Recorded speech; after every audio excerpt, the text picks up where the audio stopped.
ఆ పెళ్లికి ఇష్టంగా ఒప్పుకోలేదు. అన్నయ్య ఏమో తన్ని అవాయిడ్ చేస్తున్నారు. ఎంత చెప్పినా వినడం లేదు. దీనంతటికీ ఒకటే పరిష్కారం. ఏంటది? అభయ్ని మాయని కలపడం. అసలు ప్రాబ్లమే అభయ్ కదా శంకర్ గారు. తననెలా ఒప్పిస్తారు? మనమేమీ ఒప్పించనక్కర్లేదు రవి. ఒకసారి వాళ్ళిద్దరూ కలుసుకుని మాట్లాడుకుని ఏర్పాటు చేస్తే చాలు. వాళ్ల మధ్య ఉన్న ప్రేమే వాళ్ల మధ్య ఉన్న అపార్థాల్ని తొలగించేస్తుంది. అప్పుడు వాళ్లే కలిసిపోతారు. ఒక్కసారి అభయ్ బాబు, మాయని క్షమించాను, తననే పెళ్లి చేసుకుంటానని ఒక్క మాట చెప్తే చాలు. మాయా వాళ్ళ అన్నయ్యని ఎదిరించి అభయ్ బాబు కోసం వచ్చేస్తుంది. కరెక్ట్ బాబాయ్. అభయ్కి తెలియకుండా వాళ్ళు యాక్సిడెంటల్ గా కలిసేలా ప్లాన్ చేయాలి. అన్నయ్య, అలాగే నేను కూడా సంధ్యని కలిసి ప్లాన్ చేయనయ్య. రాత్రి అంత కష్టపడినా కూడా అంతా గందరగోళం అయిపోయింది అన్నయ్య. సంధ్యతో మాట్లాడనే లేదు. అవునన్నయ్య, నాకైతే ఎవరిని చూసినా శ్రావణిలానే కనిపిస్తోంది. అరే పెద్దోడా, అంటే ఉదయం పొరపాటున హక్ చేసుకున్నావు అనుకున్నాను. శ్రావణి అనుకుని హక్ చేసుకున్నావా? అవునరా. అన్నయ్య, నిజం చెప్తున్నానన్నయ్య. కళ్ళు మూస్తే కలలాగా, కళ్ళు తెరిస్తే నిజంలాగా తనే కనిపిస్తుంది అన్నయ్య. నాకున్న టెన్షన్స్ కి ఫ్రస్ట్రేషన్ తో పిచ్చెక్కిపోతుంది. నాకు బీపీ పెంచావనుకో నిన్ను. రే పెద్దోడా, నీ ప్రేమ అద్భుతం, అమరం రా. ఒప్పుకున్నాం. ఇంతకు మించి ఎక్కువ మాట్లాడకరా ప్లీజ్ రా. రే శంకర్ సార్, మీరే ఏదోటి ప్లాన్ చేయండి.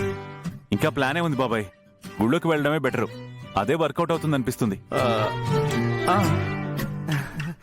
హే, నీకేమన్నా పిచ్చి పట్టిందా? తనను ఎందుకు గుడికి పంపించావు?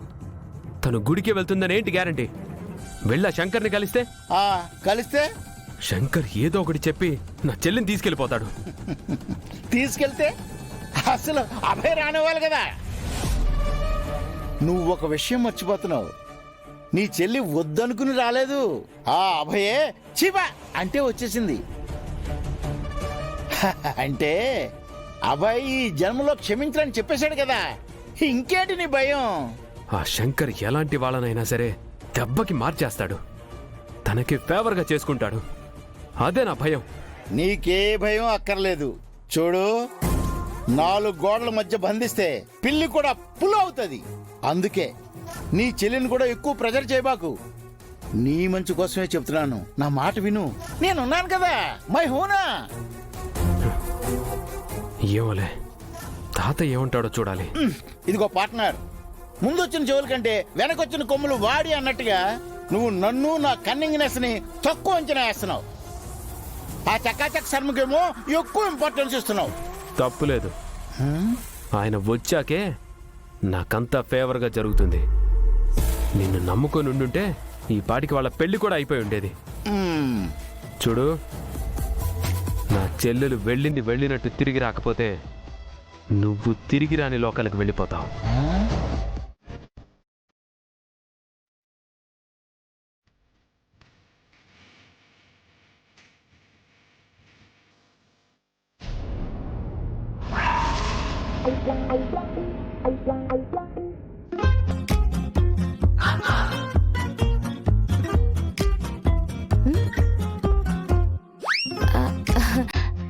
అంటే అక్క, అది శ్రీరామనవమి కదా, కళ్యాణం చూడ్డానికి గుడికెళ్తున్నా.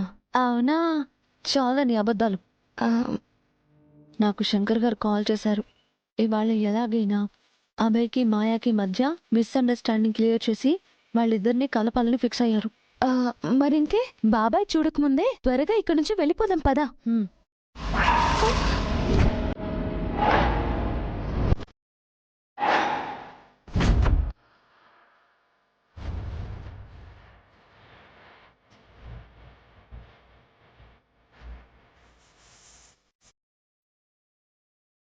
ఎక్కడికి వెళ్తున్నారు? ఏంటని రూబాబు, ఎక్కడికైనా వెళ్తే నీకు చెప్పేసి వెళ్ళాలా? అక్క నువ్వా నేనా?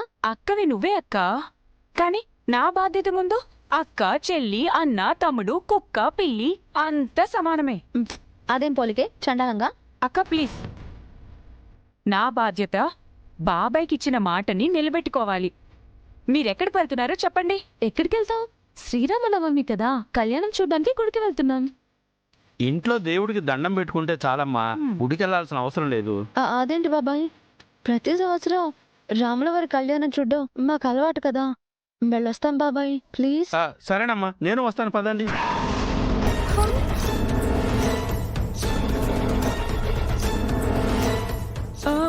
వద్దు బాబాయ్, నువ్వు అక్కడికి వచ్చి ఆ జనాల మధ్య, ఆ సౌండ్ల మధ్య, ఆ హడావడి చూసి బీపీ పెంచుకొని మీకు స్ట్రోక్ వస్తే, మీకేమైనా అయితే, అమ్మో మేమేం కావాలి బాబాయ్? అబ్బా ఇది మళ్ళీ స్టార్ట్ చేసింది. ఆగమ్మా, ఆగు. నేను మరీ అంత వీక్ పర్సనాలిటీ కాదమ్మా. అని నువ్వు అనుకుంటున్నావు అంతే. నువ్వు ఫిజికల్ గా మెంటల్ గా చాలా వీక్ అయిపోయావు బాబాయ్. నువ్వేం కంగారు పడకు, వీళ్ళతో పాటు నేను గుడికెళ్తాను.